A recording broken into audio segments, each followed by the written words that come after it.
Film development hell, day 89. What is it like to work as a video editor at a major music festival? Is the name of this video. Why? Well, my name is Deborah Richards and I am an independent film director from Las Vegas. And I'm currently in development of my third feature. It's a horror called Scissor Mouth, and we're planning on shooting it next year. But in between movies, I freelance as a director and also as a post-production specialist. I'm actually an editor, a VFX artist, and a colorist. And last weekend, I worked as one of the lead editors at the Vans Warped Music Tour in Long Beach, California. So what I want to do today is literally spill the tea on what it's like to work at a music festival. This was my 14th festival, so I'm ready to spill the tea. All the good, the bad, the ugly, the bathroom situation, the work hours, what work I'm actually doing as a video editor on the live stream, all that good stuff. We're going to get into it, but as you guys know, nothing happens without coffee.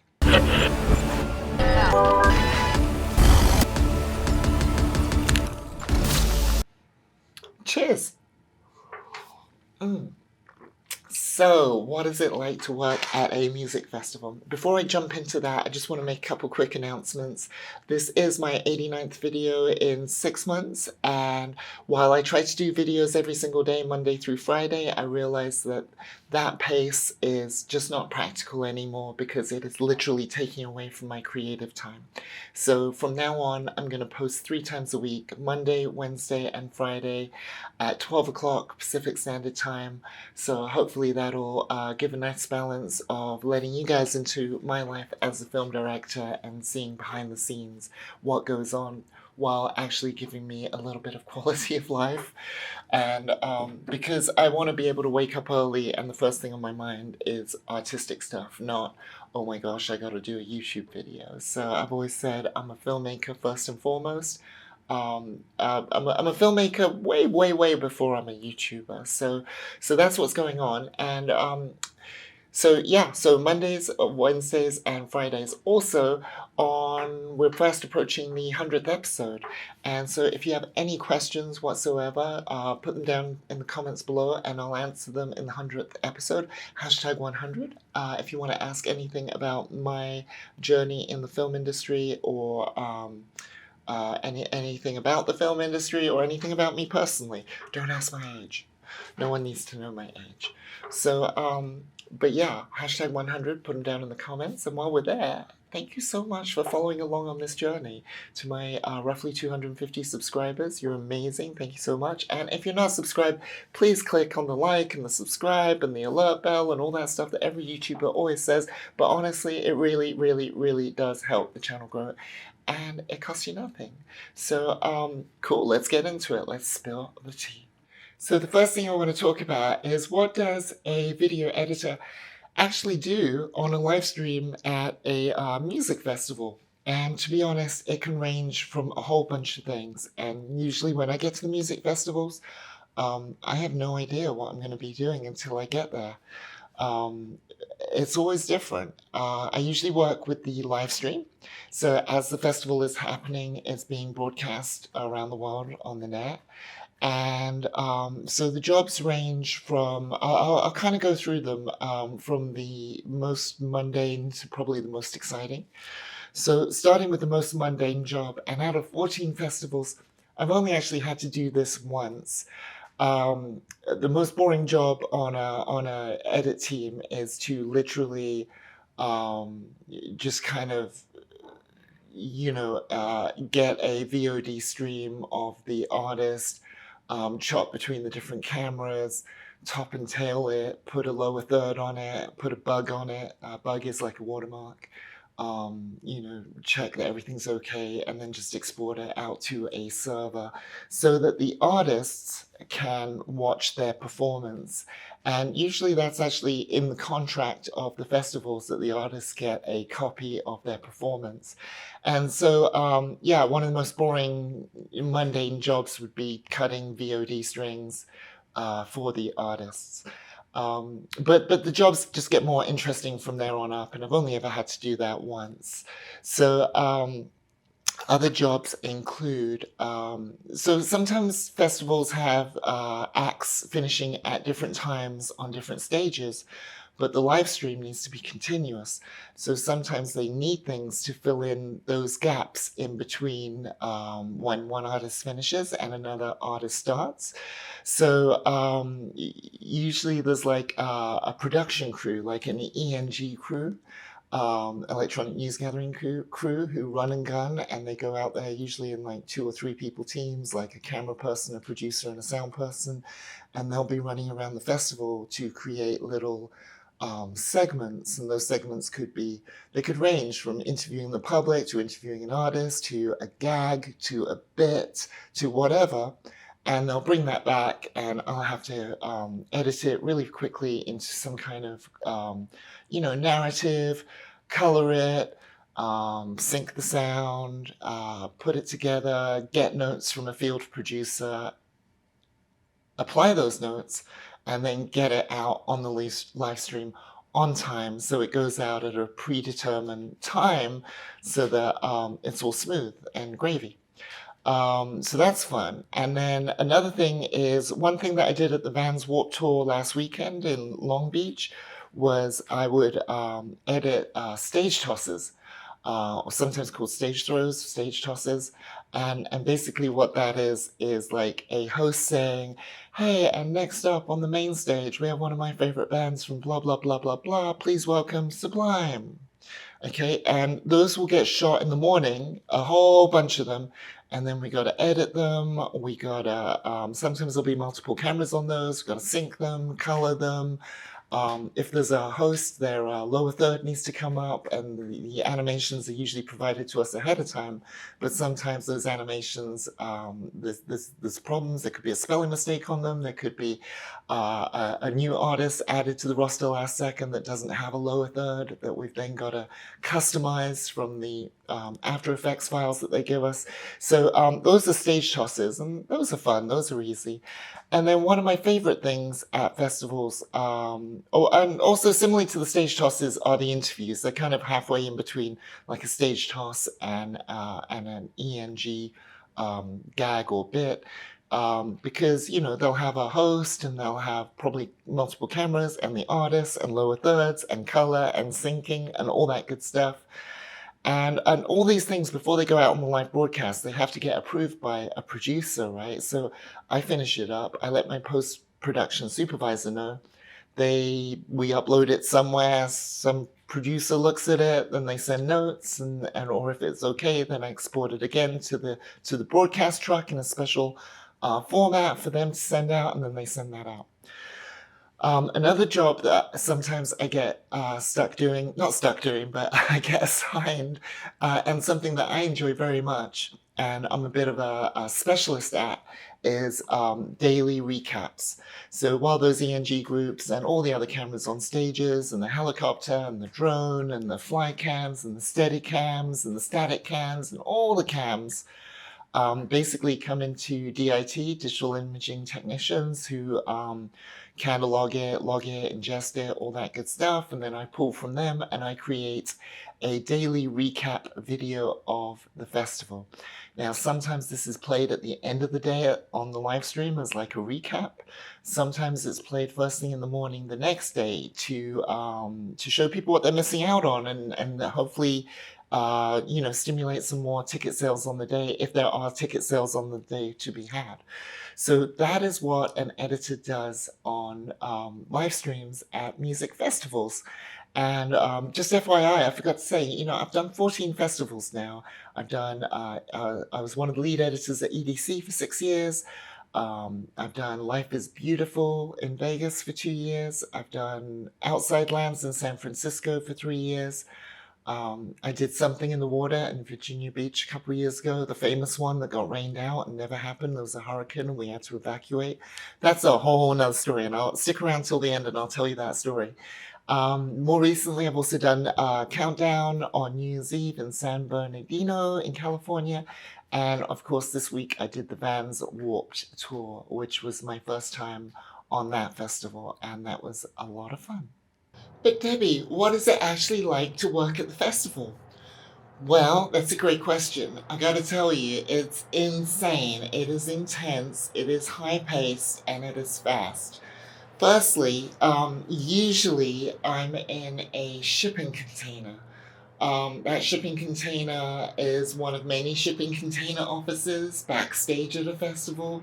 You have the production offices, you have the broadcast, you have all these different shipping containers, and they kind of round the wagons so that they're all in a kind of rectangle or whatever, and all the different departments are in the different shipping containers. And yeah, they do have air conditioning. And one of my top tips is when you go to set up, don't sit under the air conditioning unit because you'll be stuck there all weekend with cold air blowing directly on you, and you'll be miserable, and everyone else will be comfortable.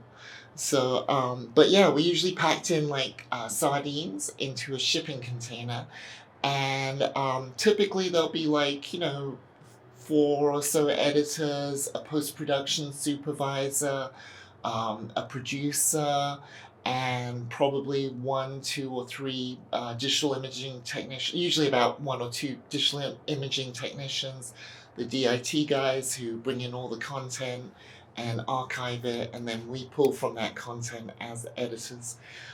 So that's what the environment is like. And usually, the festival organizers, they don't want you to post backstage content. They don't want to They don't want you to post pictures of what's going on behind the scenes, because usually they want the experience of the festival to be a complete surprise and novel to the guests. So they don't want us posting pictures, before the festival opens or whatever. And also the other thing is, usually I'm so freaking busy at these festivals that I don't get time to post anything.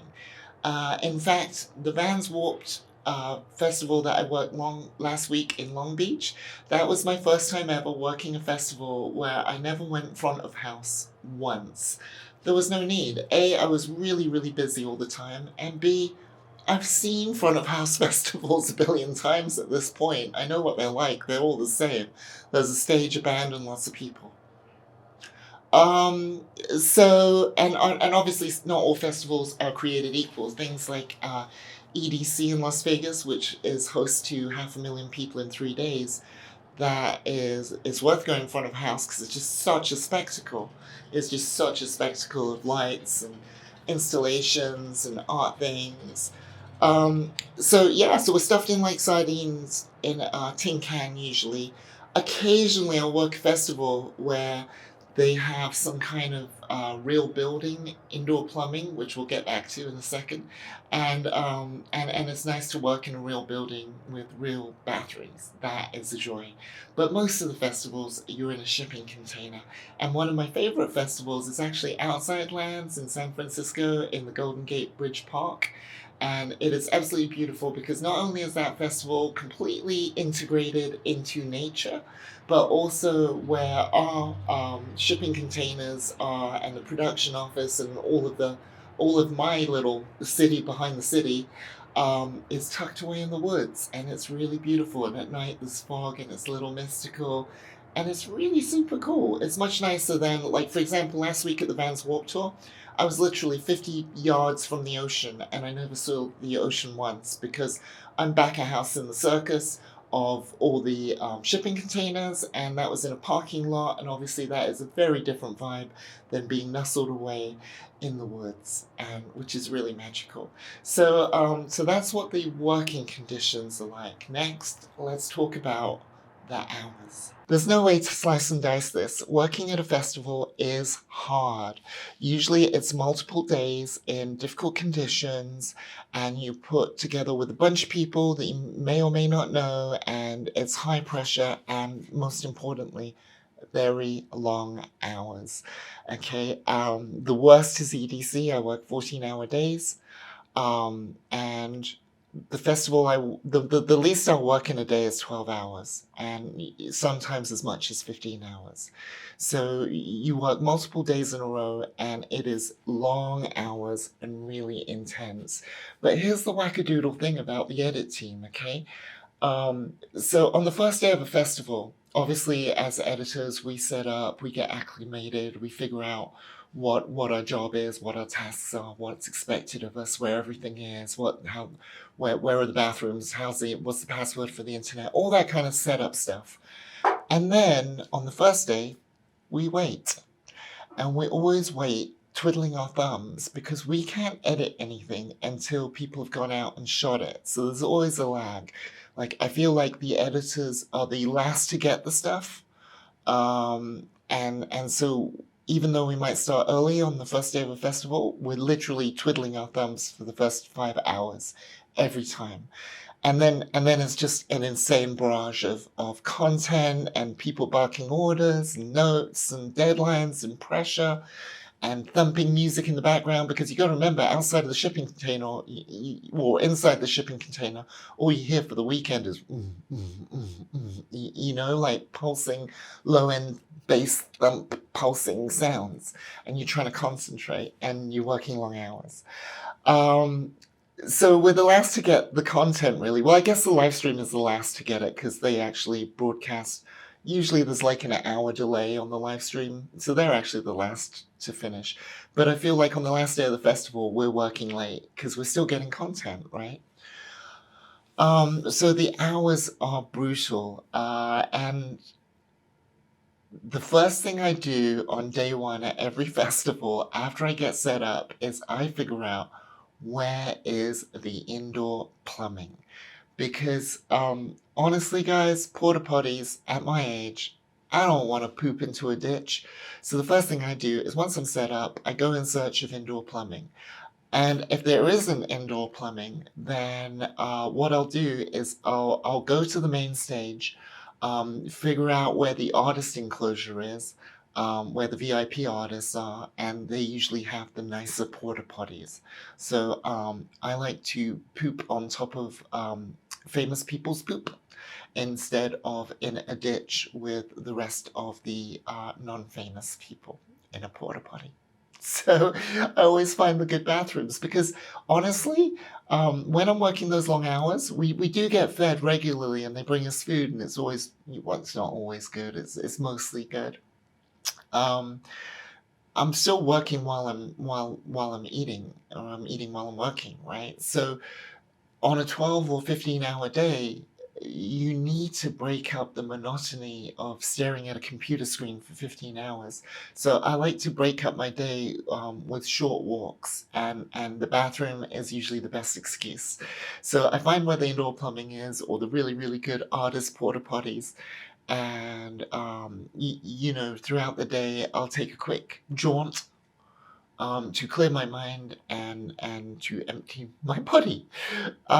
So that's kind of like the working conditions. Long hours, you're in a sardine tin essentially, and you're working with a bunch of people, and indoor plumbing goes a long way.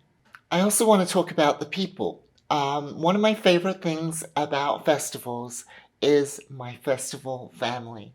It's kind of crazy. There's only a handful of companies that provide all the services to festivals in North America.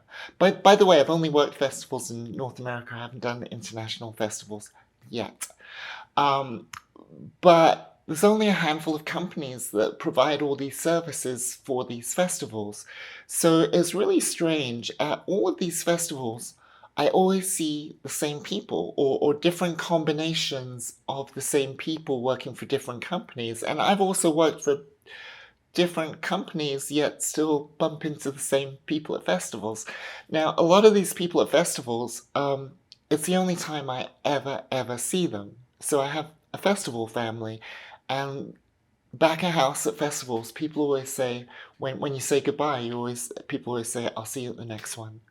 And like me, a lot of these people at festivals have busy lives and careers outside of the festival scene, and they just come out to do their thing on the festival because they're an expert at some area. Actually, that's one of the things I love about these festivals. I love the environment because everyone I work with is a legitimate badass at what they do. In fact, one of my friends, to illustrate this idea of people have their own lives, one of my friends, a guy called Mills, he has something like a 700-acre farm in Kentucky. But 4 or 5 times a year they send him to festivals to do audio because he is an expert at that. So during the week he's driving his tractor on his farm, but then every now and then he'll go and do Bonnaroo or another or whatever, EDC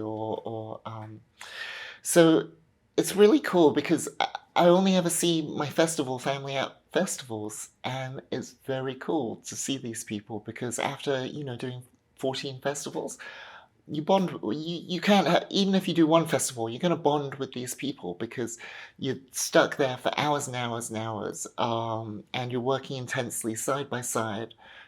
Brothers in arms in the trenches, and this is another thing I love about that environment. Every single time, whether I've been, the lead editor or whether I've just been another one of the editors, I've always learned so much, and everyone else I work with learns so much from each other. Because when you're sitting next to a bunch of editors and someone leans over and says, "Hey, Deb, how do you do this?" And you show them what you know, and vice versa. And like there'll be a bit when I'm like, "Hey, whoever, how do I do this in Blender or After Effects or whatever?"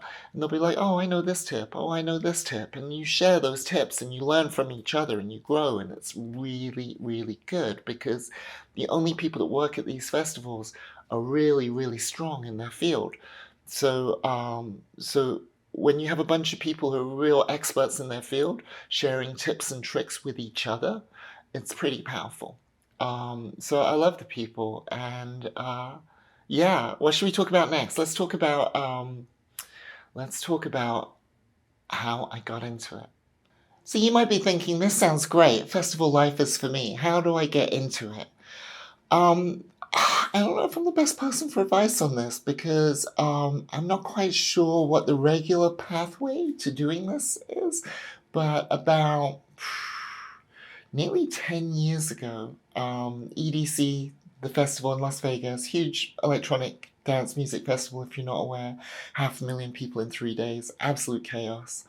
About 10 years ago, they were looking for some local editors to add to their team, and I got on that gig, and I absolutely slayed it. So much so that on the bus bringing us all back off property to the hotels, they were chanting my name as MVP because I knew I was a fast editor back then because I've done decades of editing. But I never really had a situation where it was apples to apples, sitting next to other editors and all being given similar tasks and told, go. And I eclipsed the speed of the other editors by a lot. Like all the other 10 editors got like maybe 10 packages done that weekend, and I got like 30 something packages done. And it really put my name on the map at EDC as a super fast, reliable editor. And so they called again and they called again. And like I said, a lot of these companies, or rather, there's only a handful of companies that do all the festivals in Northern America, like the different departments.